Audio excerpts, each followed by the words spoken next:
In the ancient land of Moab, a land distant from the Israelites, there lived a family who had fled their homeland in search of food. A great famine had struck Bethlehem in Judah, driving Elimelech, his wife Naomi, and their 2 sons, Mahlon and Chilion, to seek refuge in Moab. Though the family was foreign to the land, they settled among the Moabites, hoping for a fresh start. Moab was a land of hills and plains, of gods and customs unfamiliar to the people of Israel. Yet for many years life for Elimelech's family seemed stable, though distant from the land of their ancestors. But fate was not kind to them, and tragedy struck. Elimelech, the patriarch of the family, died, leaving Naomi a widow. Despite the heartbreak, Naomi remained strong, relying on her 2 sons, who had married Moabite women, Mahlon to a woman named Ruth, and Chilion to a woman named Orpah. For 10 years they lived in Moab, but the shadow of death returned once more. Both Mahlon and Chilion passed away, leaving behind their widows, Ruth and Orpah, and their mother, Naomi, grieving in a foreign land. Naomi, heartbroken and feeling cursed by her misfortune, decided to return to her homeland, Bethlehem, upon hearing that the famine had ended and that the Lord had blessed his people with food again. One morning, Naomi called Ruth and Orpah to her side. "My daughters," she said, her voice weary but gentle, "the Lord has dealt bitterly with me. I have no sons left to provide for you, and I am too old to remarry. Return to your own mother's homes, and may the Lord show kindness to you. As you have shown kindness to me and my sons, may you find rest and security with new husbands." Tears welled up in the eyes of Ruth and Orpah, for they loved Naomi dearly. They embraced her, their sorrow evident. "We will go with you to your people," they said. But Naomi, knowing the difficulties that lay ahead, urged them again. "And return, my daughters. Why would you come with me? I am an old woman. Even if I could remarry and bear sons, would you wait for them to grow up? No, my daughters, it is more bitter for me than for you, for the Lord's hand has turned against me." At these words, Orpah, though reluctant, kissed Naomi and wept as she turned back toward Moab. But Ruth, her heart steadfast, clung to Naomi. "Look," Naomi said, "your sister-in-law is going back to her people and her gods. Go back with her." But Ruth's response would echo through the ages, a vow of loyalty so profound that it would be remembered in the annals of Israel's history. "Do not urge me to leave you or to turn back from you," Ruth said, her voice resolute. "Where you go, I will go, and where you stay, I will stay. Your people will be my people, and your God my God. Where you die, I will die, and there I will be buried. May the Lord deal with me, be it ever so severely, if even death separates you and me." Naomi, seeing Ruth's determination, said no more. Together, they set off on the long journey back to Bethlehem, a journey filled with uncertainty but also hope. The road to Bethlehem was not easy. The journey stretched over hills and valleys, with Naomi and Ruth walking under the harsh sun by day and resting under the cool, starry sky at night. For Ruth, this land was unfamiliar, and the customs of Naomi's people were unknown to her. But her heart was set on honoring the vow she made to Naomi, and that was all that mattered. When they finally arrived in Bethlehem, the whole town was stirred by their return. The women of the town, recognizing Naomi, whispered among themselves. "Can this be Naomi?" they asked, remembering her as the vibrant woman who had left years ago.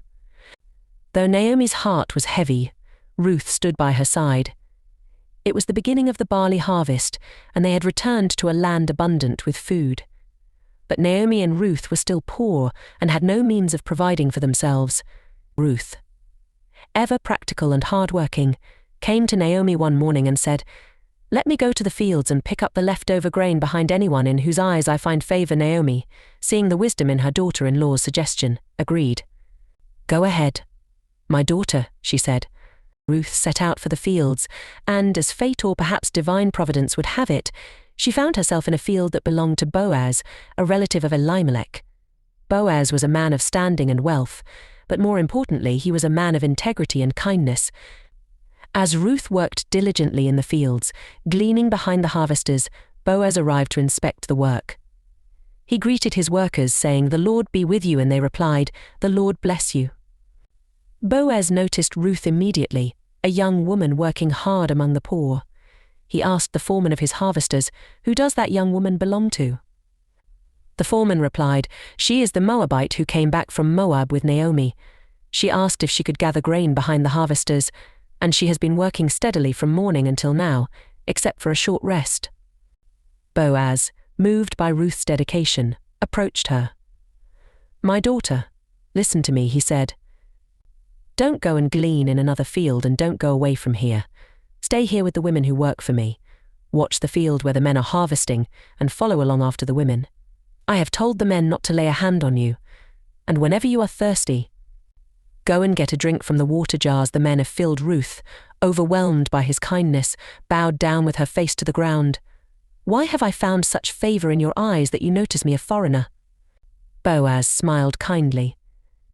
"I've been told all about what you have done for your mother-in-law since the death of your husband, how you left your father and mother and your homeland and came to live with a people you did not know before. May the Lord repay you for what you have done. May you be richly rewarded by the Lord, the God of Israel, under whose wings you have come to take refuge." Grateful for his generosity, Ruth continued to work in Boaz's fields, gleaning until evening. That evening, she returned to Naomi with an abundance of barley and shared the story of her day. When Naomi heard that Ruth had worked in Boaz's field, her face brightened. "The Lord bless him," she exclaimed. "He has not stopped showing kindness to the living and the dead. That man is our close relative. He is one of our guardian redeemers." Naomi saw the hand of God at work in their lives and began to formulate a plan. As the days of the harvest came to an end, Naomi knew that Boaz held a special role in their lives. According to the laws of Israel, a guardian redeemer was a close relative who could redeem a family member's property or marry a widow to preserve the family line. One night, Naomi said to Ruth, "My daughter, I must find a home for you, where you will be well provided for. Boaz is our relative. Tonight, he will be winnowing barley on the threshing floor. Wash, put on perfume, and get dressed in your best clothes. Then go down to the threshing floor. But don't let him know you are there until he has finished eating and drinking. When he lies down, note the place where he is lying. Then go and uncover his feet and lie down. He will tell you what to do." Ruth, trusting Naomi's wisdom, did as she was told. That night, when Boaz had finished eating and drinking and lay down to rest, Ruth approached quietly, uncovered his feet, and lay down. In the middle of the night, Boaz was startled and woke to find a woman lying at his feet. "Who are you?" he asked, surprised. "I am your servant Ruth," she replied. "Spread the corner of your garment over me, since you are a guardian redeemer of our family." Boaz, touched by Ruth's boldness and faith, replied, "The Lord bless you, my daughter. This kindness is greater than that which you showed earlier. You have not run after the younger men, whether rich or poor. And now, my daughter, don't be afraid. I will do for you all you ask. All the people of my town know that you are a woman of noble character. Although it is true that I am a guardian redeemer of your family, there is another who is more closely related than I. Stay here for the night, and in the morning, if he wants to redeem you, good, let him redeem. But if he is not willing, as surely as the Lord lives, I will do it myself. Lie here until morning." Ruth stayed at Boaz's feet until the early morning, rising before anyone could recognize her. Boaz, careful to protect Ruth's reputation, instructed her, "Don't let it be known that a woman came to the threshing floor." Then, before she left, Boaz filled her shawl with 6 measures of barley to take back to Naomi. When Ruth returned home, Naomi was eager to hear how things had gone. "How did it go, my daughter?" she asked. Ruth told Naomi everything that had happened and showed her the generous gift of barley from Boaz. Naomi smiled knowingly. "Wait, my daughter, until you find out what happens. The man will not rest until the matter is settled today." True to Naomi's words, Boaz wasted no time. Early the next morning he went to the town gate, the place where legal matters were settled. He sat down and waited for the other guardian redeemer, the relative closer to Naomi's family, to pass by. When he arrived, Boaz called him over and also gathered 10 elders of the town to witness the discussion. Boaz explained the situation. "Naomi, who has returned from Moab, is selling the piece of land that belonged to our relative Elimelech. I thought I should bring the matter to your attention and suggest that you buy it in the presence of these elders. If you will redeem it, do so. But if not, tell me, so I will know. For no one has the right to do it except you, and I am next in line." The man considered the offer and said, "I will redeem it." But Boaz then added, On the day you buy the land from Naomi, you also acquire Ruth the Moabite, the widow of the deceased, in order to maintain the name of the dead with his property. At this, the guardian redeemer hesitated. Then I cannot redeem it because I might endanger my own estate. You redeem it yourself. I cannot do it. Boaz then stood before the elders and the people gathered at the gate and declared, Today you are witnesses that I have bought from Naomi all the property of Elimelech, Kilion and Mahlon.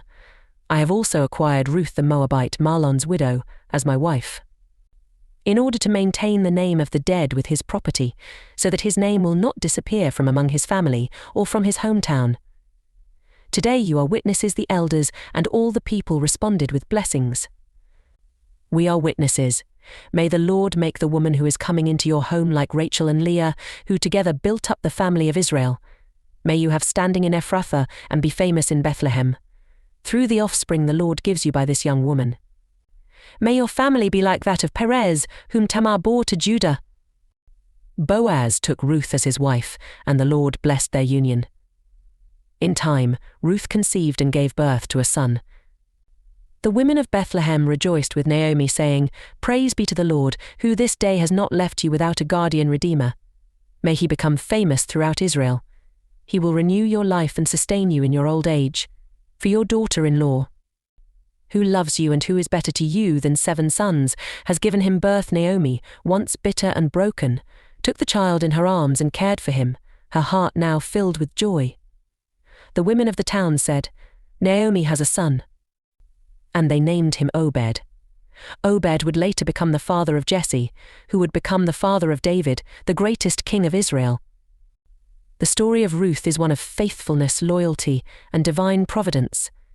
In a time of loss and despair, Ruth's unwavering loyalty to Naomi and her courageous step of faith into a new life brought about blessings not only for herself but for generations to come. Though she was a Moabite, an outsider, Ruth became a vital part of the lineage of King David and, ultimately, the lineage of Jesus Christ, the Savior of the world. Through Ruth's story, we are reminded that God's plan often unfolds in ways we do not expect. Even in the midst of suffering and uncertainty, there is hope.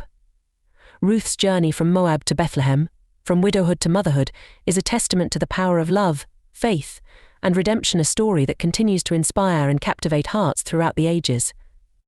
Keep watching, subscribe, like and share. Do not forget to pick a moral lesson. Thank you and remain blessed.